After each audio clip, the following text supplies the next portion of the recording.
So here we are, the first devlog video for Orbello 2Dangerous. Working title for a project we're working on that's a 2D version of Elite Dangerous. There's going to be ship upgrades, so you can purchase different ships that have different specialties. Survey ships, cargo ships, fighters, things like that. Those ships will be upgradable, weapons upgrades, things like that, bit of combat, mining and exploration, that sort of stuff. The main thing I want to talk about with this video is the handling. So it's not your standard top-down shooter affair. There's no drag. If you start moving or spinning in any particular direction, you'll just keep moving in that direction. So until you apply force in another direction. So what we have here is we pick our direction that we want to go, and I have special buttons that allow me to stop straight away, which makes things a bit easier. But if I point this direction and I apply forward thrust or up on the keyboard, I start moving forward relative to the ship, so I'm moving towards the top right. Likewise, if I point down and apply force in that direction, it corrects and it starts heading in that direction. I can apply force in any direction that I want, but it's always going to be relative to where the ship is facing. And that's really important for learning how to fly, particularly in the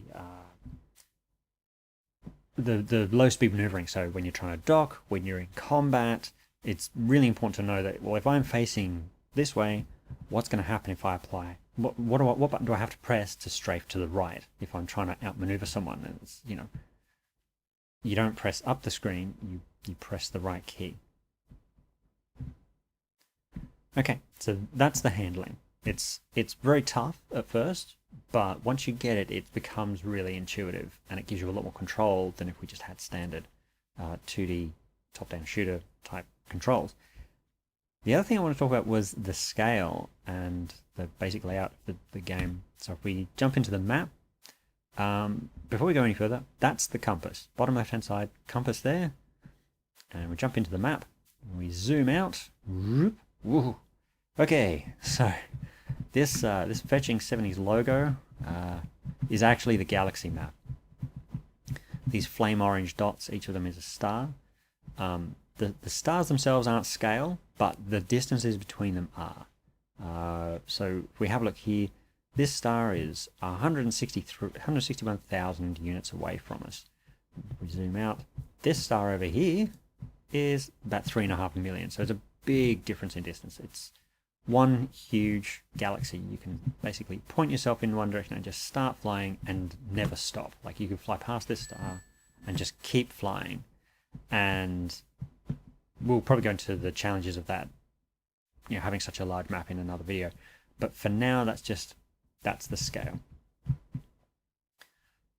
If we click on this star and we zoom in, we've got this light blue area, the sphere of influence, and these other little blue dots are planets, and they have their own sphere of influence. And what that means is the sphere of influence is where gravity works. So it is a discrete border. It's not realistic where gravity gradually works. Gravity's either not working here or it is working here. But it does get stronger the closer you get to the planet or the star that is pulling on you. Gravity is really important in this game because you have to work with it to save yourself some fuel. Not so much in the sense of like using slingshot effects, but if you want to sort of park your vehicle, if you will, around here so you can deploy a landing vehicle, which we have, you need to have a clean orbit. And the only way to achieve that is to know, you need to apply force in the right directions to begin with, and then eventually it will give you a clean orbit and it'll say, yep, you can deploy the vehicle now. That's all set up. We'll go into that in another video. But that's really important, is the effect of gravity, and each of these stars has its own gravity, each of the planets has their own gravity. To go back to the actual game, and you probably saw down the bottom left there's our compass. If I click over here, it points there. Click here, it's directly in front of us. It's always relative to where the ship is. That shows you where you need to go.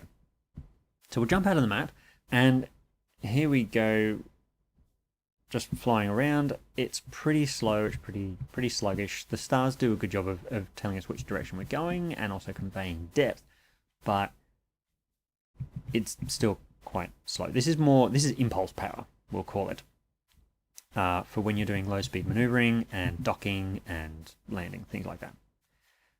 We also have a warp speed, so once you start going, you can go a bit faster. Boom, we're moving quicker, but also we have these great speed streaks that just show we're moving fast, but also they update dynamically. They update in real time. So as we apply force in different directions, they curve around to say, yep, you are changing direction, and it shows you, it gives you really good feedback of which direction you're going, which is important when you're going between planets. This would be for traveling between planets within a star system. And this mode, which is slower and much more accurate, that's for when you're trying to land. I've also got a dead stop button so I can stop.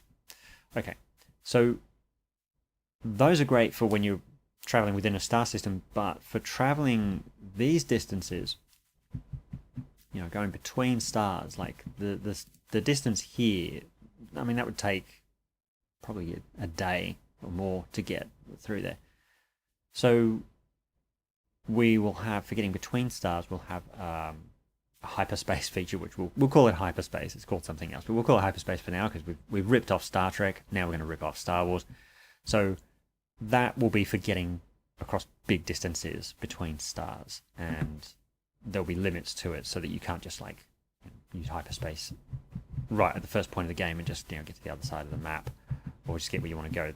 This is one of the things that will be upgradable, is how far you can travel in quote unquote hyperspace. So that's it. Those are the core mechanics of the game for now. We'll go into other things like what these buttons do. We'll go into that in another video. Plus we'll cover what other plans we have for the game. So thanks for watching, and we'll see you at the next video.